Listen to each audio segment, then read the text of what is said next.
Hello everyone and welcome back to CSCI 210. Today we will talk about ethics. And one of the things you'll hear often in computer science is just because you could does not mean you should.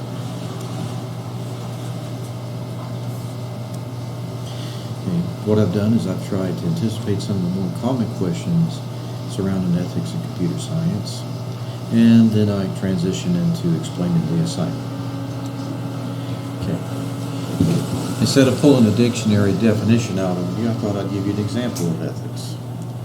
This is from Luke 3, 10 through 14. This is John the Baptist speaking. He opened up this sermon with, "You brood of vipers." Can you imagine your pastor doing that one Sunday morning? "Good morning, you brood of vipers, and welcome to church." Evidently, John was a success because after he got done with the sermons, they came up to him and asked how to apply the principles he was telling them. You see that in the bold print here. First, the crowds asked him, and he talked about whoever has 2 tunics is to share with him, and whoever has food is to do likewise. Then the tax collectors came up, and he said, "What should we do?"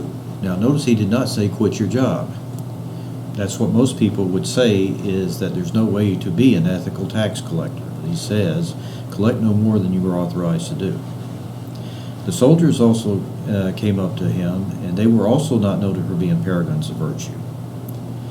He likewise did not tell them to quit their job, but he told them how to do it in a Christian manner. Well, in a God-fearing manner, it would be a Christian manner before too many years were done. Okay, so what happens is ethics can be thought of as morals in action. Your morals are your guiding principles. The most famous example is the 10 Commandments. Your ethics is how to apply those to a given situation, and this is what we see in Luke 3.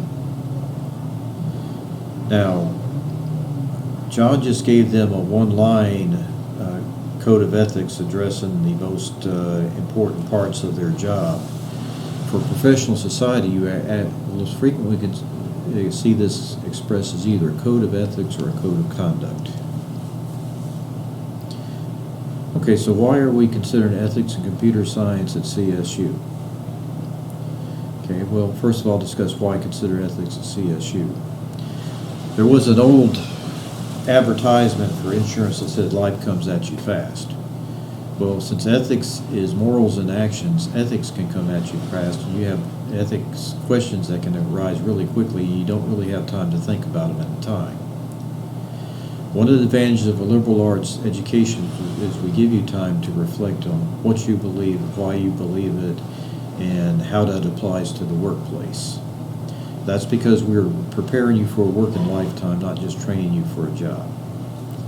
Now, in particular, at a Christian liberal arts institution, we give you a basis and it's important because ethics are based on morals, which are based on something.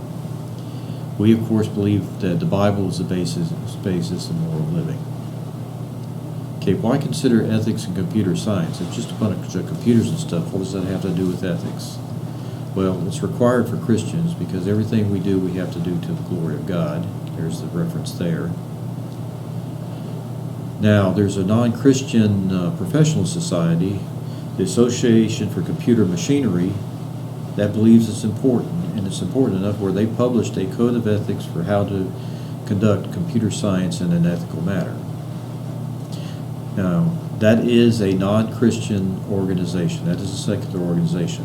There's another secular organization we fall into, the Accreditation Board for Engineering Technology, which requires us to consider ethics for accreditation. And here is the student outcome they want to see. Recognize professional responsibilities, make an informed judgment, and computing practice based on legal and ethical principles. So there you have it. Charleston Southern University, we give you ethics grounding based in the Bible, and both secular and Christian organizations agree that ethics is important in everything, even in computer science.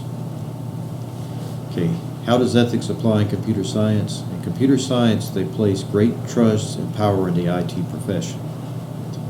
They put things in your hands that if they break, they will bring the company to a halt, and also the type of information that you're allotted to see can be very, very private and very, very sensitive.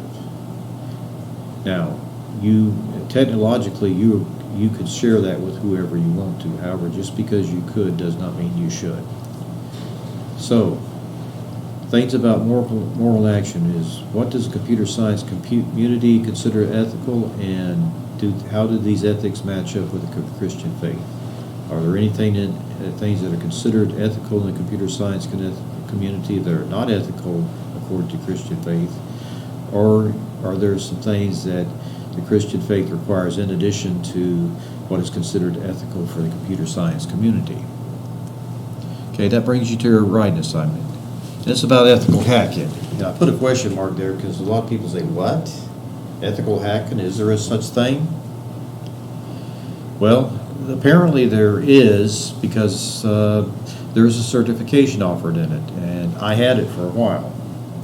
And they went through all the rules about how to do hacking in an ethical manner, and there was some agreements I had to sign and all that. So I also learned about black hat, gray hat, and white hat hacking, and that will be something that you need to mention in your paper. Okay, we'll talk about what to do when you discover a vulnerability. For those of you that are not acquainted with computer science, I might need to give you an example so you can kind of have something to get your head around. Okay, there I was, online banking. I was sitting there checking my balance. All of a sudden I get this detailed error message that spews out what line of what code went bad and what the version of my database was, what the version of the front-end software was. This is stuff that you do not need to put out for general knowledge, because this is something that a hacker can use to try to get in your system. Okay, so what do I do about it? Oh, not yet. I have an Irish last name. It has an apostrophe in it, and so I have a built-in check for what they call SQL injection. Basically what happens in SQL injection, a apostrophe is a comment marker in many SQL languages, and you use that to cut a line short, start another line, so that you can have it execute some code it's not supposed to have. So what did I do about it? Well, I informed the bank, hey, this is going on. And in this case, they fixed it. They fixed it fairly rapidly. Now, one of the questions from an ethical standpoint is, what do you do if they refuse to take action? You have this bank that has all these people's account in great trust, and it's got their personal information, it's got their life savings and all that, and they refuse to act on a vulnerability. What do you do? Well, that's part of your writing assignment. Assignment is hacking from a Christian worldview. First of all, is there such a thing? And you can probably argue that both ways. Okay, and the other thing is, if you discover a vulnerability in a system, what should you do? Now, some people say that you need to put it out on the internet everywhere so everybody knows that there's a problem. And some people say, well, you need to work through whoever is owning it, and if you don't get resolution from them, you got to drop it there. Okay, so what is the answer? Well, you got 2 pages to tell us. And I said 2 pages not include references. Now, I am not telling you not to include references. That's not counting the references. You need to have references. You need to have references to back up your opinions. Make sure they follow MLA citation style. That's available on the net. Okay, more details are available in the assignment. If there's anything in this slideshow that seems to contradict the assignment, go with the written assignment. Well, that's it for this week. Hope to see you next week.